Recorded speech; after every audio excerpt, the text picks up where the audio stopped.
बड़ी चौंकाने वाली खबर हो सकती है कि महाराष्ट्र में एक बार फिर साथ आएंगे बीजेपी और शिवसेना। उद्धव ठाकरे और देवेंद्र फडणवीस ने इसके बड़े संकेत दिए हैं और उद्धव के बयान से सियासी हलचल मच गई है। शिवसेना तो साथ में है ही। देवेंद्र फडणवीस हर बार कहते हैं हम तो शिवसेना के साथ में हैं, लेकिन असली शिवसेना एकनाथ शिंदे के साथ है। अब उद्धव ठाकरे ने क्या ये स्थिति बना ली है कि वो जनता के बीच में, लोगों के बीच में इस बात को मनवाने में कामयाब रहे हैं कि असली शिवसेना या बाला साहब ठाकरे के असली उत्तराधिकारी वही हैं। और क्या इस बात को अब देवेंद्र फडणवीस भी मान रहे हैं? ये बहुत बड़ी बात है। महाराष्ट्र की राजनीति में भले ही शिवसेना और भारतीय जनता पार्टी के बीच जबरदस्त टकराव की स्थिति दिखाई दे रही हो, लेकिन उद्धव ठाकरे और देवेंद्र फडणवीस के बीच एक बार फिर राजनीतिक रिश्तों में कुछ नरमी देखने को मिल रही है। हाल में फडणवीस ने मांग की थी कि राजनीति में कड़वाहट को खत्म किया जाए। अब शिवसेना के मुखपत्र सामना के जरिए उद्धव ने फडणवीस के इस बयान का स्वागत किया है। उद्धव ठाकरे ने बड़ा बयान देकर भाजपा के लिए अपने तेवर नरम किए हैं। अपने मुखपत्र सामना के संपादकीय लेख में उद्धव ने भाजपा के साथ सुलह का स्वागत किया है। ये जो जबानी जंग चल रही है, बयानों की कड़वाहट देखने को मिल रही है, और हमने देखा है कि महाराष्ट्र की सियासत में जब से ये राजनीतिक घटनाक्रम हुआ है तब से लगातार एक दूसरे के ऊपर जबरदस्त आरोप प्रत्यारोप का दौर चल रहा है। वार पलटवार, और उसमें किस स्तर तक गए हैं इसको भी देखा गया दोनों ही खेमों की तरफ से। महाराष्ट्र में तमाम राजनीतिक उठापटक हुई। शिवसेना और बीजेपी के बीच कड़वाहट बढ़ती चली गई। उद्धव ठाकरे सीएम बने और कुछ ही समय में बगावत करके अलग हुए एकनाथ शिंदे ने ठाकरे सरकार को गिरा दिया, बीजेपी के साथ सरकार बना ली। बागियों के साथ मिलकर शिंदे सीएम बने तो बीजेपी और उद्धव गुट वाली शिवसेना के बीच तनाव और बढ़ गया।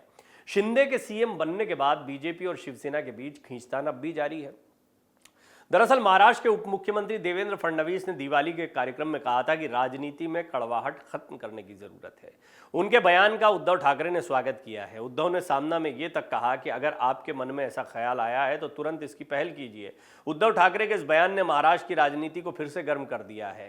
गौरतलब है कि महाराष्ट्र के पूर्व मुख्यमंत्री उद्धव ठाकरे ने बीजेपी नेता और महाराष्ट्र सरकार में मौजूदा उप मुख्यमंत्री देवेंद्र फडणवीस के राजनीति में कड़वाहट खत्म करने के आह्वान को लेकर कहा है कि इसकी पहल उनकी तरफ से ही होनी चाहिए। उद्धव के बयान के बाद यह चर्चा शुरू हो गई है कि क्या एक बार फिर बीजेपी और उद्धव ठाकरे साथ आ सकते हैं।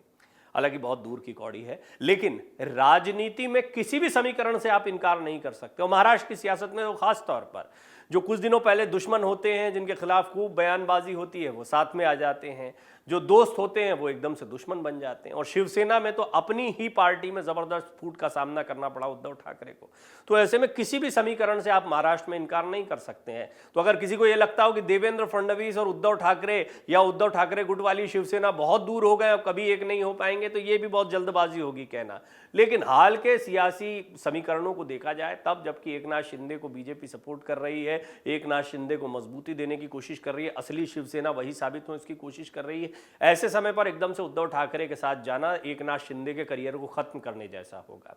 बहरहाल बीजेपी क्या कदम उठाएगी, इसमें बहुत महत्वपूर्ण यह रहेगा कि बीजेपी का फायदा किसमें। यहाँ सत्ता में आना था, सरकार बन रही थी, तो निश्चित तौर पर एकनाथ शिंदे बहुत काम के थे, अभी भी हैं। और एकनाथ शिंदे के लिए भी सरकार में बने रहने के लिए बीजेपी जैसी बड़ी पार्टी का सपोर्ट बहुत जरूरी था। सामना के संपादकीय में लिखा गया है कि देवेंद्र फडणवीस ने ऐन दिवाली पर मिलीजुली और समझदारी वाली बातें कही हैं। इस सब के बदले में जो बातें उन्होंने कही है उनका जितना अभिनंदन किया जाए उतना कम है। फडणवीस का मूल स्वभाव मिलजुल कर पेश आने का था, लेकिन सत्ता जाने के बाद वो बिगड़ गया। मनुष्य का मूल स्वभाव बदलने की आवश्यकता नहीं है। जीत के बाद खुशी होती है और फिर भी उन्माद चढ़ना वयस्कता के लक्षण नहीं माने जाते। फडणवीस में नए सत्ता परिवर्तन के बाद परिपक्वता आ गई है, ऐसा प्रतीत होने लगा है। तो कुल मिलाकर उद्धव ठाकरे ने देवेंद्र फडणवीस की जमकर तारीफ की है, कहना गलत नहीं होगा। आइए अब हम आपको यह भी बताते हैं कि फडणवीस ने कहा क्या था, क्योंकि शुरुआत इसकी देवेंद्र फडणवीस की तरफ से हुई है। दिवाली के मौके पर फडणवीस ने पत्रकारों से बात करते हुए कहा कि महाराष्ट्र की राजनीति में कभी ऐसी कटुता नहीं आई थी, और ऐसी कटुता कभी नहीं आई है जिसे नकारा नहीं जा सकता, इन्हें दूर नहीं किया जा सकता है। महाराष्ट्र की राजनीति में न केवल कटुता बल्कि बदले की राजनीति का विषैला प्रवाह उमड़ रहा है। हाल के दिनों में ये कहा जा सकता है, और इस प्रवाह का जो मूल है वो कहीं ना कहीं जो बगावत हुई उद्धव ठाकरे की शिवसेना में, एकनाथ शिंदे का अलग होना, और भाजपा ने जिस तरह से सरकार बनाई है एकनाथ शिंदे का सपोर्ट करके, तो भाजपा की ये राजनीति जो है वो भी कहीं ना कहीं इसके मूल में दिखाई देती है। इस मामले में फडणवीस जैसे नेताओं को हो सकता है कि अब ये महसूस हो रहा है, ऐसा अब उद्धव ठाकरे भी कह रहे हैं, वो भी कह रहे हैं कि ये जो बात उन्होंने कही है स्वागत योग्य है, तो उनके मन में पछतावा होने लगा है। उस विष का अमृत बनाने का काम भी उन्हें ही करना होगा। फडणवीस ने अपने मन की वेदना जाहिर की। फडणवीस ने कहा कि महाराष्ट्र में राजनीति की कटुता अब राजनीतिक वैमनस्य तक पहुंच गई है। महाराष्ट्र की ऐसी राजनीतिक संस्कृति कभी नहीं रही है। राजनीतिक मतभेद हों फिर भी सभी पार्टियां या पार्टियों के नेता जो हैं वो एक दूसरे से बोल सकते हैं, लिहाजा ये कटुता वैसे कम की जा सकती है, इसके लिए मैं प्रयास करूंगा। वहीं सामना ने इसके जवाब में कहा कि सत्ताधारी पार्टी कोई भी हो, उसे विपक्षी पार्टी को एकीकृत देश का शत्रु नहीं मानना चाहिए। लोकतंत्र में मतभेद का महत्व होता है, इसलिए मतभेद का मतलब देश विरोधी विचार नहीं है। लिहाजा सत्ताधारी और विपक्ष को एक दूसरे की कम से कम ईमानदारी पर विश्वास करके काम करना चाहिए। फडणवीस के बयान के बाद सामना में लिखी गई है बड़ी बात, जिससे महाराष्ट्र की राजनीति में खलबली मचना तय माना जा रहा है। सामना ने लिखा कि महाराष्ट्र की राजनीति में कटुता न रहे और राज्य के कल्याण के लिए सभी एक साथ बैठें, यही राज्य की परंपरा है। समन्वय की राजनीति ही महाराष्ट्र की परंपरा है। यशवंतराव चव्हाण, शिवसेना प्रमुख बाला साहब ठाकरे, शरद पवार जैसे नेताओं ने समन्वय की राजनीति की। राज्य में कटुता है और उसे दूर करना चाहिए, यह विचार देवेंद्र फडणवीस के मन में उठा, जो महत्वपूर्ण है। फडणवीस सागर बंगले में खुश हैं। पिछली बार भाजपा ने वादे का पालन किया होता तो वही आज वर्षा में होते और हम एक रिश्ते के नाते उनके यहाँ फराल के लिए जाते हैं। ठीक है, कल क्या होगा ऐसा किंतु परंतु आदि राजनीति में नहीं चलता, लेकिन महाराष्ट्र की एकता की परंपरा कायम रहे। फडणवीस के इन विचारों से हम सहमत हैं। नेपोलियन सिकंदर भी हमेशा के लिए नहीं टिके, रामकृष्ण भी आए और गए, तो हम कौन।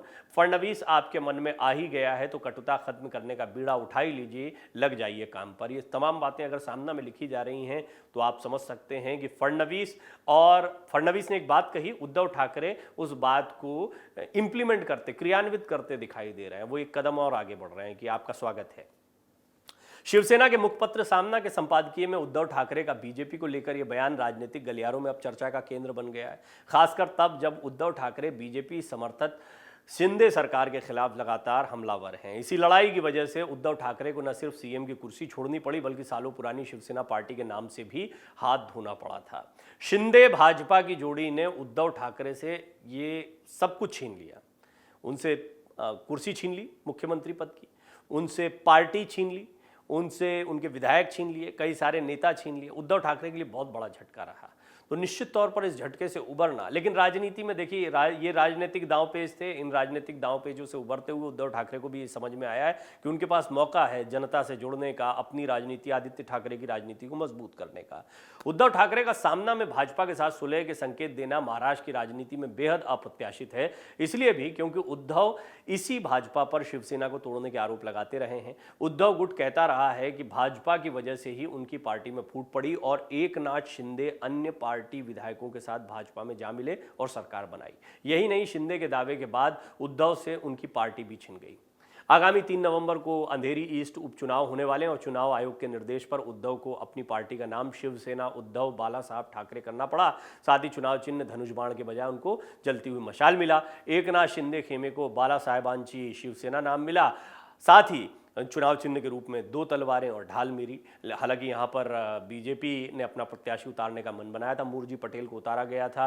ऋतुजा लटके यहाँ से चुनाव लड़ रही हैं, उद्धव ठाकरे की तरफ से प्रत्याशी जलती हुई मशाल के चिन्ह पर लड़ेंगी। लेकिन फिर बाद में राज ठाकरे, शरद पवार के कहने पर बीजेपी ने अपने प्रत्याशी को भी बाहर खींच लिया। या इस लड़ाई में अब ऋतुजा लटके जो हैं उनकी जीत तय मानी जा रही है, उद्धव ठाकरे की बड़ी जीत होगी। तो बहुत ज़्यादा फर्क नहीं पड़ा कि किसको क्या चिन्ह मिला क्या नहीं मिला, लेकिन इससे पहले ये लड़ाई बहुत बड़ी मानी जा रही थी। बहरहाल अब ये इस पर तो हमने कई रिपोर्ट्स आपको दिखाई हैं। बड़ी बात यह है कि फडणवीस ने एक बात कही, राजनीतिक कटुता कम होनी चाहिए। हम आपस में पहले बातचीत करते थे, महाराष्ट्र की संस्कृति रही है, संस्कार रहे हैं, ये बरकरार रहना चाहिए। उद्धव ठाकरे इसका स्वागत कर रहे हैं, कह रहे हैं आप पहल करिए, हम इसके लिए तैयार हैं, स्वागत योग्य है और ये बहुत अच्छी सोच है आपकी। तो कुल मिलाकर आने वाले दिनों में अगर महाराष्ट्र में समीकरण बदलते दिखाई दें, या फिर समीकरण कुछ भी हो सकते हैं, कभी कांग्रेस और शिवसेना का साथ होगा ये भी किसी ने नहीं सोचा था, या एनसीपी को समर्थन करके एनसीपी की और कांग्रेस की सरकार में या महाविकास आघाड़ी की सरकार में उद्धव ठाकरे होंगे, किसी ने नहीं सोचा था। एनसीपी के साथ बीजेपी जा सकती है, किसी ने नहीं सोचा था। पर अजीत पवार के साथ में प्रयोग करने का प्रयास किया था देवेंद्र फडणवीस ने। इतनी बड़ी बगावत हो जाएगी, सरकार चल रही है, शिवसेना का एक धड़ा टूटकर बीजेपी के साथ में आ जाएगा या बीजेपी उसको सपोर्ट कर देगी, सरकार बन, किसी ने नहीं सोचा। तो महाराष्ट्र की सियासत में कुछ भी हो सकता है। तो उद्धव और फडणवीस या उद्धव ठाकरे का गुट और बीजेपी साथ में आ जाए, ये कोई बहुत मुश्किल काम नहीं दिखता है। बहरहाल अब देखते हैं कि महाराष्ट्र की राजनीति में कटुता कितनी कम होती है, जिसके प्रयास दोनों ओर से हो रहे हैं, फडणवीस की तरफ से भी, उद्धव की तरफ से भी। डाउनलोड करें अमर उजाला ऐप और पाएं खबरें लगातार। अगर आप ये वीडियो YouTube पर देख रहे हैं तो हमारे चैनल को सब्सक्राइब करें और बेल आइकन को दबाना ना भूलें। अगर आप Facebook पर ये वीडियो देख रहे हैं तो हमारे पेज को लाइक करें।